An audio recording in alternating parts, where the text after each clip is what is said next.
welcome back to my channel, Anna and the Aardvark. I'm Anna, he's the Aardvark.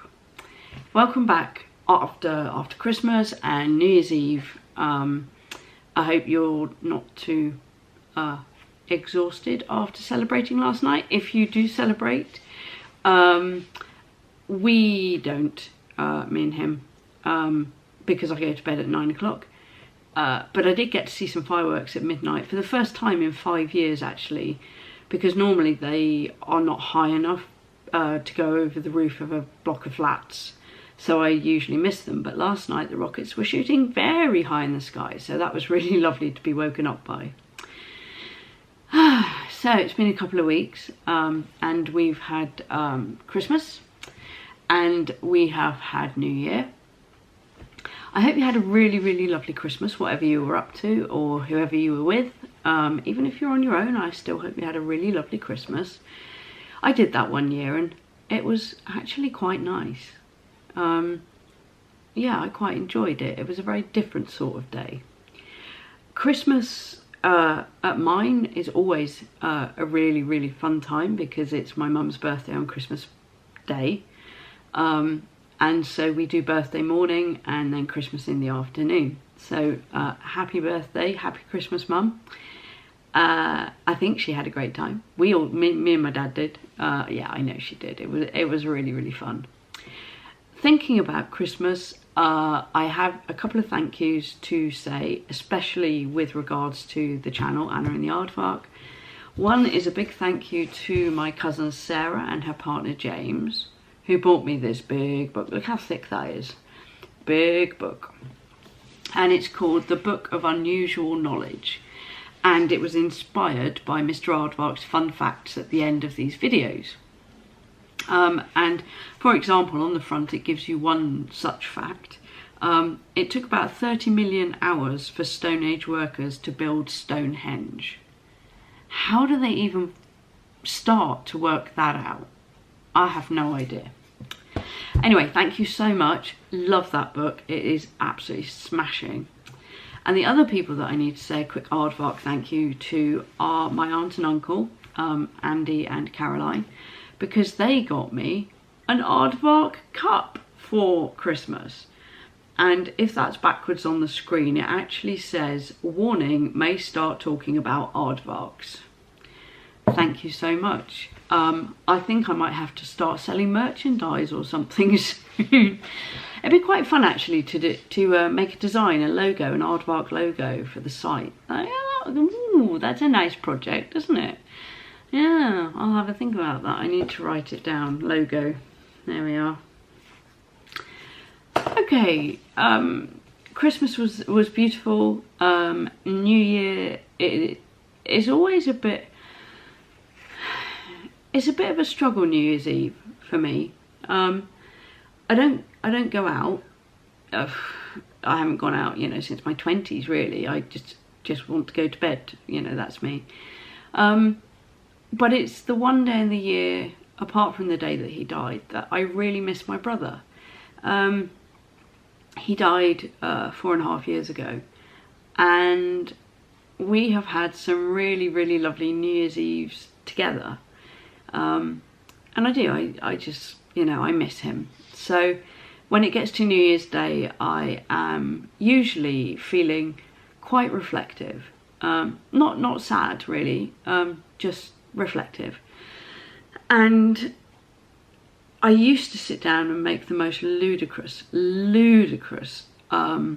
what are they called? New Year's resolutions. I'm a bit tired today, so excuse the word tangling going on.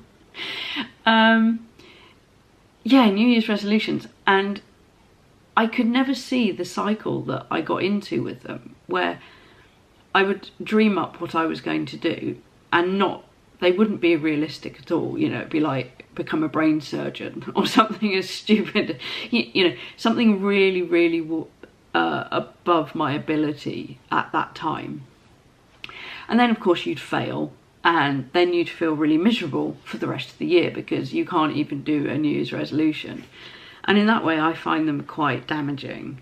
And in amongst all the, you know, Happy New Year texts that were going on yesterday, my friend Lucy sent me the most beautiful video, an animation about not doing resolutions. So thanks, Lucy. It came at the right time, and it was really, really lovely to receive. And essentially it was about, you don't have to keep reinventing yourself. You don't have to improve yourself in any way. You don't have to be a better version of yourself, because you are enough. You are a beautiful human being amongst many other beautiful human beings. Why is it necessary to compete and to be better and better and better? Why? You don't have to. You can just say, I am enough. It's a huge step. It is a huge, huge step. And I've only learned the I am enough phrase and belief in maybe the last couple of years. I was always striving to be somebody that I couldn't be, and I was comparing myself to other people. But once I realised that I am me, and I am unique, once I realised that, everything started to make sense again. And I realised all of that when I realised that I am not a fine artist, I am an illustrator. And it seems the most random thing to discover, self-discovery over. But it was very fulfilling to realise that I'm not failing at fine art, I'm excelling at illustration. There's a big difference, a very big difference.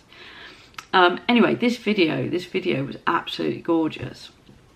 And it made me think about the decision that I made a couple of years ago, that I was going to give up New Year's resolutions, because they always made me really, really upset. And I started doing a word for the year, which is a word that you carry around in your head for the whole year, and you apply it to absolutely everything that you do. And it was very interesting. Very interesting. For a start, I didn't fail at it. In fact, I think I grew a lot from using it. And my word last year was balance. And it was applied in every situation. And it was great. It was really, really great. So this year I've been wondering, I mean, what is it? It's been this year for like 12 hours or something. Anyway, this year's word is going to be play. It's going to be play, because we're going into COVID year number 3. And for some people that doesn't really mean a lot, but I'm in a vulnerable health group, and so I am still semi-shielding. And going into year 3, it is just that, you know, I have to be more careful. I can go out and I can be amongst people, but I just have to be super duper on my guard about lots of things. And at the moment, with Omicron running around, you know, a slight whiff of somebody's breath apparently, and you can catch it. Well, that's too much of a risk for me, so I don't want to go into any shops at all. So it's almost like going back into lockdown number 1, except that I'm not as scared of walking around outside as I was for lockdown number 1. I was terrified in lockdown 1 that if I walked outside I'd breathe it in. But anyway, because of health problems, you know, not only that, but also with the ME, I've been pretty much in my house for 2 years now, beginning the 3rd year. And so, rather than be deep and meaningful, I decided this year's word is going to be play. I want to keep my spirits up, and I want to enjoy what is going on around me. Yeah, it's a way of keeping going. And I'm really looking forward to it, actually, really looking forward to it. I mean, last night, for example, I decided that I was going to have a mini chair disco, because I can't really stand up and do lots of disco dancing. And I dug out some CDs that I had made about, I don't know, 12, 15 years ago for a road trip. And there are 4 CDs, and I listened to these 4 CDs last night, and I had such an amazing time, because it just brought back all the good times and all the memories, and how much I love these songs, and it was wonderful. And that's an example of play. I think adults forget how to do play. When adults play, it's not like children play. You know, children play with their dolls and their stuffed animals. But adult play is different. You know, adult play is just something that makes your heart sing, something that you really, really love doing. So for me, that a lot of the time that's music, it's reading, it's studying, it's doing art, it's all of those lovely, lovely little things. So yes, play. Every day I go to do play. And that's the end of this conversation, I think. I was going to carry on, but I've run out of stuff to say, and I'm tired because I woke up for the fireworks last night and my brain has stopped working. Great. Oh dearie me, I tell you what, doing these YouTube things, it really is great fun. This is play. Exposing myself on YouTube, going, oh, I'm really tired, but you know, here's a YouTube vlog. It is really fun. It is. So there will be more. Anyway, thank you for joining us. Thank you for your continued support. If you want to say anything, there's a box down below. And you can type in that box, and you can ask me questions, you can comment, you can suggest new video content, you know. It's a bit like a written telephone line. So yeah, do put anything down that you want to. I'll be really interested to see what you've got to say. And what's left? Oh, yeah, nearly forgot.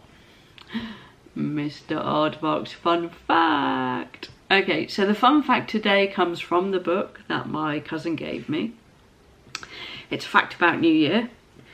And it is that on New Year's Eve in Cuba and Mexico, they eat 12 grapes to ensure 12 happy months. Why grapes? I get the 12 and the 12, but why grapes? Why not sweets? Anyway, have a lovely few days, weeks. I'll try and get another video up in a week. I'm so tired. I can see myself on the screen. I've got big bags. Anyway, yeah, so look forward to seeing you next time. And lots of love from me and Mr. Aardvark. And we'll see you next time. Take care. Bye.